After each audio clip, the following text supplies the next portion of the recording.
Captain news தொலைக்காட்சி நேயர்களுக்கு வணக்கம். அச்சில் வந்தவை உங்களை அன்புடன் வரவேற்கிறது. முன்னாள் மத்திய அமைச்சர் இருக்கார்ல சசி தரூர், அவருடைய இறந்து போன மனைவி சுனந்தா புஷ்கர், அவர் இறந்து போனது இயற்கையான இறப்பு தான் அப்படின்னு சொல்லி சர்டிபிகேட் கொடுக்க வச்சாங்க, கம்பல் பண்ணாங்க என்ன கொடுக்க சொல்லி. நான் அதுக்கு சர்டிபிகேட் கொடுத்தேன்னா கொடுக்கலையான்னு அவர் சொல்லலை, எனக்கு கம்பல் பண்ணாங்கன்னு சொல்லிட்டு அங்க இருக்கக்கூடிய department head doctor All India Institute of Medical சயின்ஸ்ல அவர் ஒரு புதுசாக ஒரு சர்ச்சையை கிளப்பியிருக்காரு. ஒரு லெட்டரை மத்திய சுகாதாரத்துறை அமைச்சருக்கும் ஹியூமன் ரைட்ஸ் கமிஷனுக்கும் லெட்டர் எழுதியிருக்காரு. எனக்கு கம்பல் படுத்துறாங்க மேல இருக்கக்கூடிய அதிகாரிகள், அது இறப்பு நார்மலான இறப்பு தான் நீங்க சொல்லணும் அப்படின்னு சொல்லிட்டு சொல்லியிருக்காரு. அதுக்கு அவங்க என்ன சொல்லியிருக்காங்கன்னா, மற்றவங்க எல்லாம் இவருக்கு ஒரு ப்ரொமோஷன்ல இவருக்கு அந்த ப்ரொமோஷன் கிடைக்கலன்றதுனால இவர் அந்த மாதிரி ஒரு களங்கத்தை ஏற்படுத்துகிறார் அப்படின்னு இவங்க சொல்லியிருக்காங்க. இல்ல இந்த மாதிரி ஒரு ஹை ப்ரொஃபைல் கேஸ்ல இந்த மாதிரி நடக்கக்கூடிய வாய்ப்புகள் இருக்கா, இல்ல இவர் போய் சொல்றாருன்னு நினைக்கிறீங்களா? இல்ல, வாய்ப்புகள் இருக்கு, அதெல்லாம் இல்லன்னு சொல்ல மாட்டோம். பெரும்பாலும் ஒரு மந்திரியோடைய வீட்டுல ஒரு சாவு அப்படின் போது அதுக்குள்ள சந்தேகப்படுவதற்கு பல விஷயங்கள் இருக்கு. இது ஒரு காதல் திருமணம் வேற, இந்த திருமணத்துக்குள்ள பல சர்ச்சைகள் இருந்து தொடர்ந்து இவங்க 2 பேருக்கு சண்டைகள் கூட நடந்ததா கூட நம்ம தொடர்ந்து படிச்சுட்டு இருந்தோம். இது உண்மையிலே தற்கொலையா அல்லது கொலையா என்பதை கண்டறியறதுக்கு முன்னாடி இந்த மருத்துவர்கிட்ட போய் ஒரு சர்டிபிகேட் வாங்குறோம். நமக்கு என்ன பேஸ்? மருத்துவர் கொடுக்குற சர்டிபிகேட் தான் நமக்கு பேசு. இன்னும் சொல்ல போனா இந்த கேஸை நிறுத்துறதே அந்த சர்டிபிகேட் தான். அப்படி இருக்கும்போது இன்னைக்கு சொல்றாருல வாய் திறந்து இந்த டாக்டர், நாங்க மிரட்டப்பட்டோம், நாங்க பயந்துட்டோம், அதனால சர்டிபிகேட். ஒரு டாக்டர் மிரட்டி சர்டிபிகேட் வாங்க முடியும்னா ஒரு டாக்டர் தன்னுடைய நீதி பக்கத்துல நிக்கிறதுக்கு எப்படி ஒரு பெரிய அச்சத்தை அஞ்சுகிற ஒருத்தராக இருந்திருக்கிறாரு. நீதியை சொல்றதுக்கு அஞ்சுறவரா இருந்தாரு. திடீர்னு எப்படி உங்களுக்கு துணிச்சல் வந்தது? திடீர்னு ஏன் இன்னைக்கு சொல்லணும்? இதன் பின்னணியில என்ன இருக்கு? உண்மையிலே இன்னைக்கு நீங்க மிரட்டப்பட்டு சொல்ல வைக்கப்பட்டிருக்கிறீர்களா? உண்மையில முதல்ல மிரட்டப்பட்டு போலீஸ் சர்டிபிகேட் உங்களுக்கு கொடுத்திருக்காங்களா? இந்த நிறைய கேள்விகள் இருக்கு. மிரட்டப்பட்ட போது நீங்க அந்த மிரட்டலையும் தாண்டி நீங்க உண்மையான சர்டிபிகேட் கொடுத்திருக்கீங்களா, இல்ல நீங்க அந்த மிரட்டலுக்கு பணிந்து நீங்க ஒரு போலியான சர்டிபிகேட் கொடுத்தீங்களான்னு கேக்குறீங்க? இல்ல, நான் மிரட்டலுக்கு பயந்து போலியான சர்டிபிகேட் அவர் கொடுத்திருக்கணும். காரணம் என்ன அப்படின்னு சொன்னா, அந்த பொண்ணுடைய உடம்புல இருக்கிற காயம், அவங்க சாப்பிட்டு தூக்க மருந்து, இவையெல்லாம் தாண்டி அவர் இயற்கை மரணம் என்று ஒரு சர்டிபிகேட் கொடுத்திருக்காங்க என்று சொல்லப்படுகிற போதே இதுக்குள்ள ஏதோ ஒரு குழப்பம் இருக்குன்னு அர்த்தம்.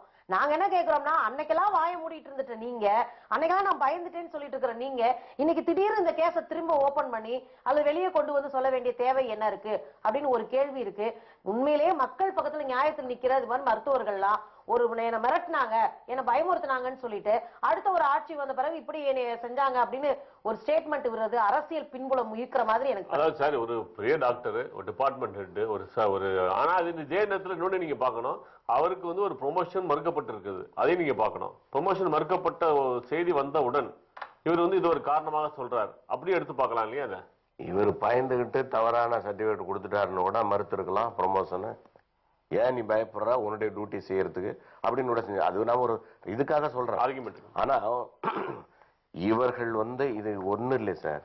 இல்ல சிலர் இந்த மாதிரி இது ஒரு அரசியல் பின்னோக்கு. ஏன்னா ஒரு கட்சியில இப்போ காங்கிரஸை எப்படியெல்லாம் புளிய முடியும், இப்படிலாம் அவங்களை சமப்படுத்த முடியும், பயங்காட்ட முடியும் என்பதற்காக நடக்கக்கூடிய விஷயங்கள் இது ஒன்று. சோனியா காந்தி மேல போட்டிருக்க வழக்கு ஒன்று அப்படின்னு சொல்றாங்க. பதவியில் இருப்பவர்களுக்கு எதிராக வருகிற வழக்குகளில் பூரா இது வரும். நீங்க சாதாரண மக்களுக்கு அது வராது. அல்லது காவல்துறையை சேர்ந்தவர்கள் அதுல ஈடுபட்டு இருக்கணும். அப்படியேற்பட்டவங்களுக்கு மாத்தி கொடுக்கறது போய் கேட்பாங்க. காவல்துறையினரே நேரா பேசி இந்த கேஸ் எல்லாம் போடுறாங்க தெரியுங்களா, விஜிலன்ஸ் கேஸ் எல்லாம். விஜிலன்ஸ் ஆபீசரே போய் உட்கார்ந்து சாங்ஷன் வாங்கிட்டு வர்றாரு. அது அவருடைய வேலை இல்லை. நீங்க கடிதம் எழுதிட்டா அவரை வெரிஃபை பண்ணிட்டு கொடுக்கணும். அது ஆனா அந்த மாதிரி கிடையாது. இப்ப இங்க நடைமுறையில பாத்தீங்கன்னு சொன்னா இவங்களே போய் உட்கார்ந்து அந்த சர்டிபிகேட்டை வாங்கிட்டு வந்துடுறாங்க. இது மாதிரி இப்ப இந்த உயர் பதவிகளில் இருப்பவர்கள் அல்லது உயர் அரசியல் அதிகாரத்தில் இருக்கிறவங்களுக்கு மேல இருக்கிற வழக்குகள்ல பூரா இப்படி ஒரு சந்தேகம் இருந்துகிட்டே தான் இருக்கு. இப்ப சியோமோட்டாவா இந்த நீதிமன்றம் ஒண்ணு எடுக்கலாம். ஏன் நம்ம அது ஒரு மக்களுக்கு பதிவா சொல்லுவோம். ஒரு அதிகாரி சொல்லிட்டாரு, என்னை கட்டாயப்படுத்துறாங்கன்னு சொல்லிட்டாரு. இப்ப இவங்களை விசாரணைக்கு உட்படுத்தி யார் உன்னை கட்டாயப்படுத்தியது அப்படின்னு யார் கட்டாயப்படுத்தினதா தெரியுறதோ அவங்க மேல வழக்க பதிவு பண்ணிடலாம். இந்த கொலை வழக்குக்கு தொடர்புடையவராக கூட அவரை கொண்டாந்து வச்சிடலாம். சாட்சிகளை இவர் மாற்றி அமைத்தாருங்கிற ஒரு வழக்க பதிவு பண்ணலாம். சாட்சிகளை அழிப்பதற்கு இவர் துணையாக இருந்தாருன்னு ஒரு வழக்க பதிவு பண்ணிடலாம். இப்படி ஆனா நீதிமன்றமே தானாக முன்வந்து எடுக்கக்கூடிய சூழல் இந்த நாட்டுல வறுமையானால், இது பேப்பர்ல வந்துருச்சு இப்ப செய்தி, அது வறுமையானால். ஏன்னா இன்னொன்னு நம்ம சொல்லுவோம், செய்தித்தாள்களில் வருகிற செய்திகள் நீதிமன்றத்தினுடைய சாட்சியங்களுக்கு எடுத்துக்கொள்ளப்பட மாட்டாது. அதனாலதான் நம்ம சொல்றோம். அவர் கடிதம் இல்ல அதான் சொல்ல, அதனாலதான் நம்ம சொல்றோம் இந்த செய்திகளை வச்சுக்கிட்டு சுயமோட்டாவா எடுக்கணும், நீதிமன்றமே எடுக்கணும். இவரு இந்த கதிர் குப்தான்ற டாக்டர் என்ன பண்ணிருக்காருன்னா, அவங்க என்ன மிரட்டினாங்க, அவங்க மிரட்டினதுக்கான மின்னஞ்சல் என்கிட்ட இருக்கு, நான் அதை சேவ் பண்ணி வச்சிருக்கேன், அதெல்லாம் நான் ப்ரொடியூஸ் பண்றேன், மிரட்டின பிறகு நான் உண்மையா தான் கொடுத்தேன். அப்ப உண்மையா கொடுத்தேன்னா இவங்களுடைய சாவுல பெரிய மர்மம் இருக்கிறதா அந்த சர்டிபிகேட் தெரிவிக்கல. ஆனாலும் இவர் என்ன சொல்ற, நான் உண்மையா தான் கொடுத்தேன், சர்ச்சையை கிளப்புறாரு. அதுதான் உண்மையா தான் நான் கொடுத்தேன், உண்மையா கொடுத்ததுனாலதான் என் மேல கோவப்பட்டுக்கிட்டு என்னுடைய பதவி உயர்வை இவங்க வந்து தடுத்து வச்சிருக்காங்க என்று அவர் சொல்லி இருக்கிறாரு. அப்ப இதுக்கு அவங்க நான் பொய்யா கொடுத்து வந்து மந்திரியை மாட்ட வைக்கணும்னு நினைச்சாங்களா? அப்ப அவங்க சொன்னது என்ன? உண்மையை கொடுத்திருக்காரு, உண்மையின்படி மந்திரி மேல உங்களுக்கு வந்து உண்மையை கொடுத்திருக்காரு. உண்மையை கொடுத்ததன் மூலமாக மந்திரி வந்து நிரபராதின்ற மாதிரி தான் இந்த நிலைமையில இருக்கு. அப்படின்னும் போது அவரு அவங்க சொன்ன மாதிரி கொடுத்திருந்தா என்ன மாதிரி கொடுத்திருப்பாரு? சொல்ல வேண்டியதே இல்லை இவர். இப்போ இப்படி சொல்லியிருக்கிறாரு, சொல்றாரு வெளியே சொல்ல வேண்டிய அவசியமே, நீ உண்மையை தானே கொடுத்திருக்க, அப்ப கொடுத்திருக்கிற உண்மை நியாயம் என்றால் அந்த நியாயப்படி கேஸ் போயிருக்குன்னு அர்த்தம். வெளியே சொல்லணும், அமைதியா இருந்திருக்கலாம். இல்ல கொடுத்திருக்க உண்மை நியாயம், உண்மையை தான் கொடுத்திருப்பேன். ஆனா அவங்க ஏன் உமார் கோவப்படணும்? நான் இன்னொரு கூட சொல்றேன், நீ யாருக்கும் பயப்படாம இருக்கிறதுனாலதான் உண்மையை சொல்லியிருக்க அன்னைக்கு சர்டிபிகேட்ல. அப்போ உனக்கு என்ன பயம்? உன்கிட்ட வந்திருக்க மின்னஞ்சல்லாம் எடுத்து நீ புகார் பண்ணு, அவ எவிடன்ஸ் புகார் பண்ணு. இன்னைக்கு ஏன் நீ சொல்றேன்னு ஒரு கேள்வி இருக்கு இல்லையா? நீ நியாயமானவனாக இருந்தாலும் இன்னைக்கு இந்த கேஸ ரீஓபன் பண்றது என்பது சுயநலம் சார்ந்ததாக இருக்குது. உனக்கு பதவி பிரமாணம் கிடைக்கல, பதவி பெரிய பதவி கிடைக்கலன்றதா நீங்க சொல்ற மாதிரி இவர் சர்டிபிகேட்ல சந்தேகம் இருக்கு சார். ஓகே, முல்லை பெரியார் அணை உயரமாக்குவதற்காக அந்த விவகாரத்தில் வந்து மேற்பார்வை குழு ஒன்றை மத்திய அரசு அமைத்து உத்தரவிட்டு இருக்குது. அதுக்கு முதலமைச்சர், தமிழக முதலமைச்சர் வந்து மத்திய பிரதமருக்கு ஒரு கடிதம் எழுதி நன்றியும் தெரிவிச்சிருக்காங்க. ஆனா என்ன சொல்றாங்கன்னா, தற்போதைய தென்மேற்கு பருவ காலத்திலேயே அணையின் உயரத்தை உயர்த்தி விட்டால் உச்ச நீதிமன்றத்தின் தீர்ப்புப்படி தண்ணியை சேமிப்பதற்கு இது ஏதுவாக இருக்கும் அப்படின்னு சொல்லியிருக்காங்க. இல்ல இது சயின்டிபிக்கலி சரிதானே உங்களுக்கு? இப்ப தென்மேற்கு பருவகாற்றுலதான் வந்து மத்திய அரசு வந்து செயல்பட்டு அந்த மேற்பார்வை குழுவை நியமித்திருக்கு. அதுக்கு நீங்க அவங்களுக்கு அந்த பெரியாறு அணை இருக்கிற இடம்னா அதற்கு நீர்வரத்து வரக்கூடிய இடங்கள் எல்லாம் அங்க கேரளாவில் இருக்கட்டும், அங்க பொழியிற நீர் பூரா வீணா போகாம கொண்டு தேக்கி நீங்க வைக்கிறதுக்கு ஒரு உயர்த்துறது. இதுதான் நேரம், காலத்தால் செய்வதுதான் ஞாலத்தின் மானப்பெரு. நீங்க காலத்தால் செய்யறது அந்த அம்மா சொல்றாங்க, ரைட்டு.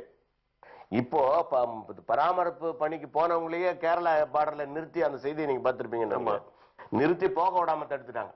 அதுக்கும் பிறகு ஒரு 2-3 மணி நேரம் விவாதம் நடத்தி அதை நடத்தி அவங்க என்னமோ போன்ல பேசி எங்கெங்கே பேசி மறுபடியும் அனுமதிச்சிருக்காங்க.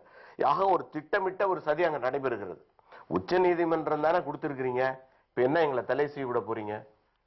உச்ச நீதிமன்றம் வந்து இந்த மாதிரி என் ஆணையை மறுத்து நடப்பவர்கள் மீது நாங்க சுயமோட்டா கண்டெம்ட் எடுக்க போறோம்னு சொல்லுவாங்களா? இல்ல முதல்ல ஒரே கேள்வி கேட்டுக்கிறேன். மத்திய அரசு வந்து செயல்பட்டு மேற்பார்வை குழுவை அமைத்திருக்கு, அது வரைக்கும் அவங்களுக்கு அந்த பாராட்டை தெரிவிச்சு அது அவங்களுடைய கடமை. இல்லைன்னா அவங்க கண்டெம்ட்டுக்கு வந்துருவாங்க, அதனால பண்ணிட்டாங்க. ஆனா இப்படி தடுப்பவர்கள் மீது நீங்க என்ன செய்ய போறீங்க? அதுக்கு பதில் இருக்கணும்ல. செஞ்சதை வந்து நீங்க முதல்ல வந்து பாராட்டுவோம் சார், நம்ம மத்திய அரசு பாராட்டுவோம். ஆனா அதே சமயத்துல நீதிமன்றத்தினுடைய ஆணையை நீங்க எந்த நாடு, எந்த மக்கள், எந்த குழு மறுக்கிறதோ, நடைமுறைப்படுத்த மறுக்கிறதோ, நிச்சயமா ஒரு தீவிரவாதம் அங்க உள்ளே நுழைஞ்சுக்கிட்டு இருக்குன்னு அர்த்தம். இதுதான் உலக வரலாறு. இல்ல நாம என்ன சொல்றோம்னா, உண்மையிலேயே இந்த காலகட்டத்தில் 142 அடியை உயர்த்தினா நிச்சயமா நீர் சேமிக்கப்படும். இது இங்க இருக்க தமிழ்நாட்டுல இருக்கிற லட்சக்கணக்கான ஏக்கர் நிலங்களுக்கு அது வந்து உதவியா இருக்கும். அதனால அதை செய்யட்டும். இந்திய சீன எல்லை பகுதியில் வாழக்கூடிய மக்கள் இருக்காங்களே, அவங்களுக்கு வந்து தங்களை பாதுகாத்துக் கொள்ளவும், தங்கள் உடைமைகளை பாதுகாத்துக் கொள்ளவும், அந்நிய ஒரு துருப்புகள் வந்து உள்நாட்டுக்குள் ஊடுருவாமல் இருப்பதை தடுப்பதற்கும் அவங்களுக்கு வந்து ராணுவ பயிற்சி அளிக்கப்படும் மத்திய அரசு அறிவிச்சிருக்கு. அது ஏன்னா எஸ்பெஷலா சீன எல்லையில் தான், அங்குதான் அடிக்கடி சீனர்கள் வந்து உள்ள ஊடுருகிறார்கள் என்று. இன்னொன்னு ராணுவ தளபதி இன்னொன்னு சொல்லியிருக்காரு, அந்த பகுதிகளில் வந்து மேற்கொண்டு குடியிருப்புகளை ஏற்படுத்த வேண்டும். அப்ப வந்து போரஸ்டா இருக்க போய் தான் அங்க உள்ள வராங்க. குடியிருப்புகளை ஏற்படுத்தும் போது அங்க வந்து விழிப்புணர்வு அதிகமாக இருக்கும், அவங்களுடைய ஊடுருவலை தடுக்க முடியும்னு சொல்லியிருக்காரு. இல்ல குடியிருப்புகள் ஏற்படுத்துவது என்பது எல்லைப்புறத்துல சாத்தியம் இல்லாத ஒண்ணு. எந்த எல்லையுமே பிரச்சனைக்குரிய எல்லையா தான் இருக்கும். அது சீனா எல்லையா இருக்கட்டும், இங்க இலங்கை எல்லையா இருக்கட்டும், எந்த எல்லையா இருந்தாலும் பிரச்சனைக்குரியதாக இருக்கும். அங்க மக்களை குடியமர்த்துறது அறிவுபூர்வமான விஷயமே கிடையாது. ஒண்ணு. ரெண்டாவது, உடனே ஆயுத பயிற்சி கொடுப்போம் அப்படின்றதும் துணை ராணுவ பயிற்சி கொடுப்போம் என்பதும் வேடிக்கையா இருக்கு. ஒரு ராணுவத்தினுடைய வேலை என்னன்னா பார்டர்ல நின்று மக்களை காப்பாத்துறது. மக்கள் தங்களை காப்பாத்துறதுக்கு நீ ஒரு ராணுவ பயிற்சியும் துணை ராணுவ பயிற்சியோ ஆயுத பயிற்சி நீங்க கொடுப்பீங்கன்னு சொல்லிருக்கீங்க. ஆயுதத்தை கையில கொடுத்துருவீங்க. சும்மாவே ஒருத்தர் அடிச்சிட்டு இருக்கிற எல்லை பகுதியில உள்நாட்டு கலவரத்தை தூண்டுவதற்கான ஆயுத பயிற்சியாக இது மாறுவதற்கான வாய்ப்பு இருக்கு. எல்லை பகுதியில இல்ல உடனே இவங்க கையில கொண்டு போய் டேங்கையும் பீரங்கியுமே கொடுக்க போறாங்க அப்படி இல்ல. அப்படி இல்லங்க. ஒரு கத்திரி கொடுத்தாவே அதை வச்சு கொள்றானுங்க. நீங்க ஒரு துப்பாக்கி கொடுத்தா போதும். எத்தனை கொலைகள் வந்து அமெரிக்கால நடந்துட்டு இருக்கு. துப்பாக்கி வெறும் ஒரு துப்பாக்கி வச்சு 40 பேரை சுட்டு விட்டு போயிட்டே இருக்கான். அப்ப துப்பாக்கி கையில இலவசமா நீ கையில கொடுக்க முடியும், தற்காப்புக்கு பயன்படுத்திக்க முடியும். நான் எதிரி படம் நினைச்சேன் அப்படின்னு எதிரியை சுட்டுக்கிட்டு இருப்பான். இது மாதிரியான கேனத்தனமான வேலையெல்லாம் விட்டுட்டு அரசு எல்லையை பாதுகாக்கிற பணியை ராணுவத்திடம் ஒப்படைக்கணும். டைட் பண்ணுங்க. அங்க அதிகமான ராணுவத்தினர் குவிங்க. அந்த எல்லையை சரி பண்ணுங்க. பேச்சுவார்த்தை மூலமாக எல்லை பிரச்சனையை தீர்ப்பதற்கான வாய்ப்பை உருவாக்குங்க. மக்களுக்கு வந்து நான் ராணுவ பயிற்சி அளிப்பது அப்படின்றது வந்து டூ மச். மக்களுக்கு முதல் சாப்பாடை போடுங்க, அப்புறம் ராணுவ பயிற்சி இல்ல. கண்டிப்பா அவர் சொல்றது வந்து ஒரு அடிப்படையான செய்தி. மக்களுக்கு வந்து ராணுவ பயிற்சின்னு எதுக்கு தெரியுங்களா நம்ம அதை சொல்றோம்? ஒரு மனதுக்குள்ள பயிற்சி கொடுப்போம், தங்களை தற்காத்துக் கொள்ளதான் சொல்லிருக்காங்க. ராணுவ பயிற்சி கொடுப்போம், அதோட வந்து ஆயுத பயிற்சியும் கொடுப்போம். ஆயுத பயிற்சி கொடுத்துட்டு ஆயுதத்தை அப்புறம் குடல்ல வச்சிருவாங்களா? துணை ராணுவ படை பயிற்சியும் ஆயுத பயிற்சியும் கொடுப்போம். தெளிவா இருக்கிறாங்க, அவங்க பதிவு பண்ணி கரெக்டா சொல்லிருக்காங்க. அவங்க வந்து அந்த மாதிரி கொடுக்கறது சரியில்லைன்னு சொல்லிட்டாங்க. இவங்க கருத்தை அப்படியே நம்ம ஏத்துக்கிட்டோம்னா நம்ம வித்தியாசமா போயிருவோம். மக்களுக்கு அவங்க சொல்லுவது என்னன்னா, பயிற்சி என்பதே ஒரு மனதில் இருக்கிற பலம் வலிமையை உருவாக்கி தருவது, எதிரிகளை சந்தித்துக் கொள்வதற்கு. ரெண்டாவது, எதிரிகள் என்கிட்ட மன வலிமை மட்டும் இருக்குன்னு வச்சுக்கீங்க, என்ன முழங்கையால் அப்படி பெருட்டி பெருட்டி பார்த்துக்கிட்டு இருக்கிறதா என்ன? ஆயுதம் எப்படி பயன்படுத்துவது என்பதையும் அவங்களுக்கு சொல்லி கொடுத்து வைக்கணுங்கிறதா.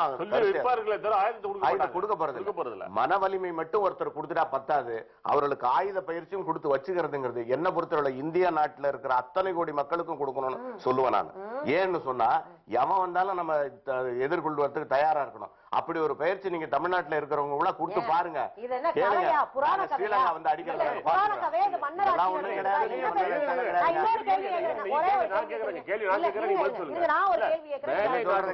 அமெரிக்கால மேற்கத்திய நாடுகள் எல்லாத்துலயுமே எல்லாருக்குமே ராணுவ பயிற்சி மட்டும் இல்ல, துப்பாக்கி ராணுவ பயிற்சி ஆயுத பயிற்சி கொடுக்குறீங்க.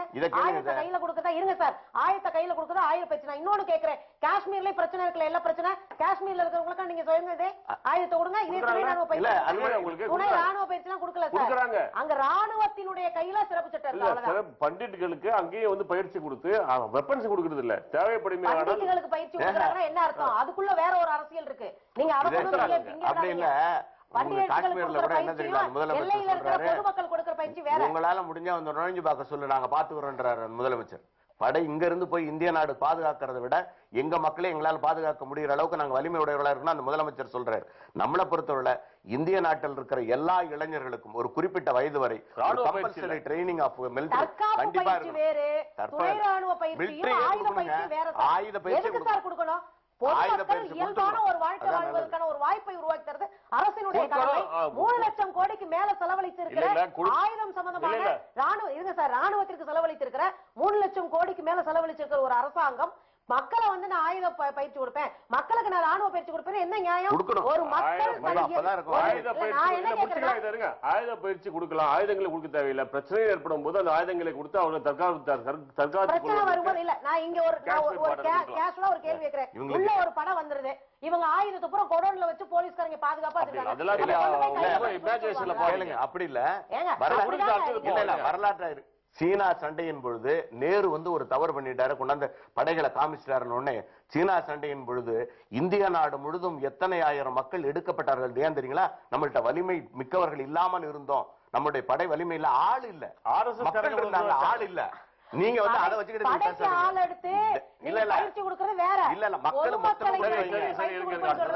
இந்த கச்சத்தீவு சம்பந்தமான திருத்தப்பட்ட புதிய பிரமாண பத்திரத்தை மத்திய அரசு உச்ச நீதிமன்றத்தில் தாக்கல் செய்ய வேண்டும் அப்படின்னு சொல்லிட்டு பிரதமருக்கு தமிழக முதல்வர் ஜெயலலிதா கடிதம் எழுதியிருக்காங்க.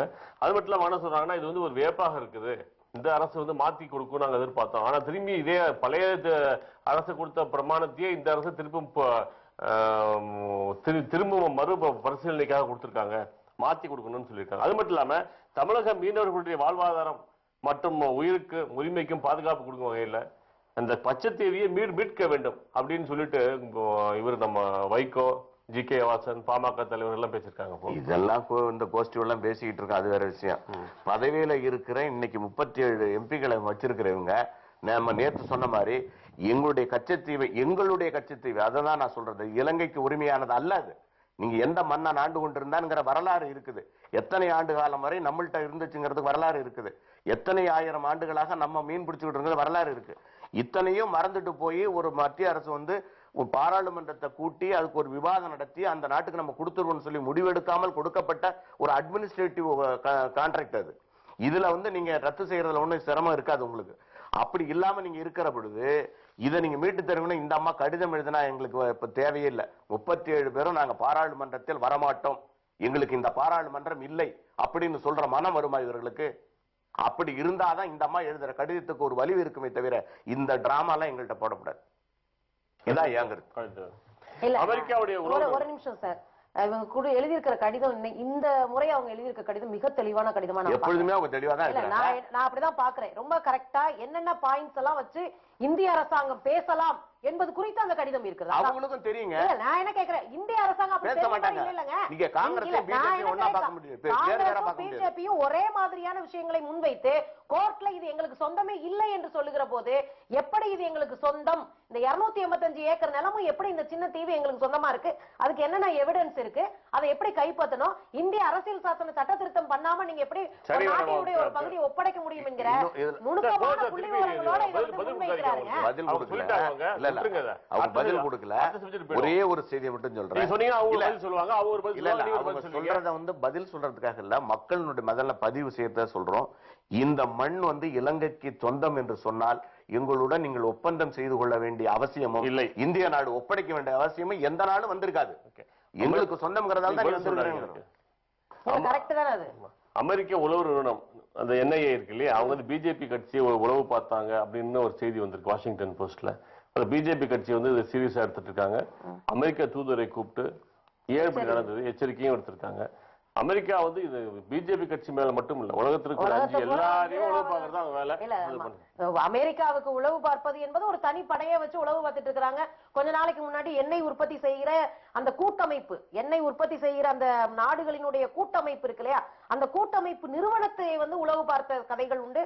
அதனுடைய தகவல்களை எல்லாம் இவர்கள் வந்து தெரியாம திருடுனாங்க என்பதையும் நம்ம பார்க்கிறோம். உலக நாடுகள்ல இருக்கிற எல்லா விதமான விஷயங்களையும் தகவல்களையும் திரட்டி வைத்துக் கொள்வதும் கண்காணிப்பதும் டெலிபோன்ஸை ஒட்டு கேட்கிறதும், பல்வேறு நாடுகளினுடைய தலைவர்களுடைய டெலிபோன்ஸ் ஒட்டு கேட்டாங்க, அதெல்லாம் கூட வெளியே வந்திருக்கு. எனவே இவர்களுடைய வேலையை இதுதான். தொடர்ந்து உலக நாடுகள் முழுவதையும் தங்களுடைய கண்காணிப்புக்குள்ளும் கட்டுப்பாட்டுக்குள்ளும் ஆயுத விற்பனைக்குள்ளும் வைத்துக் கொண்டு தான் அடியாளாக இருப்பது என்பதை நிலைநிறுத்திக் கொள்வதற்கான வாய்ப்பை எப்பயுமே அவங்க கையாண்டுகிட்டே இருக்கிறாங்க. எனவே பிஜேபியை மாத்திரம் தனியா கண்ணாடி போட்டுக்கிட்டு எல்லாம் பார்க்கல அப்படின்னு இல்ல, அமெரிக்காவினுடைய உளவு பார்க்கிற வேலைகளும் ஒருவேளை பிஜேபியை நோக்கி போயிருக்கா அப்படின்னா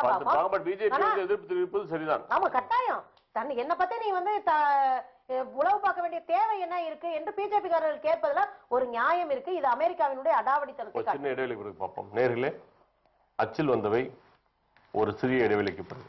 இந்தியாவுரம் ஊழலை ஒழிக்க வேண்டும். அந்த தலைவர் யார் என்றால் நரேந்திர மோடி. 100 கோடி ரூபாய் மதிப்பீட்டில் ஒரு மக்களுடைய வாழ்வை பற்றி கவலைப்படுகிறார். We're more than happy to talk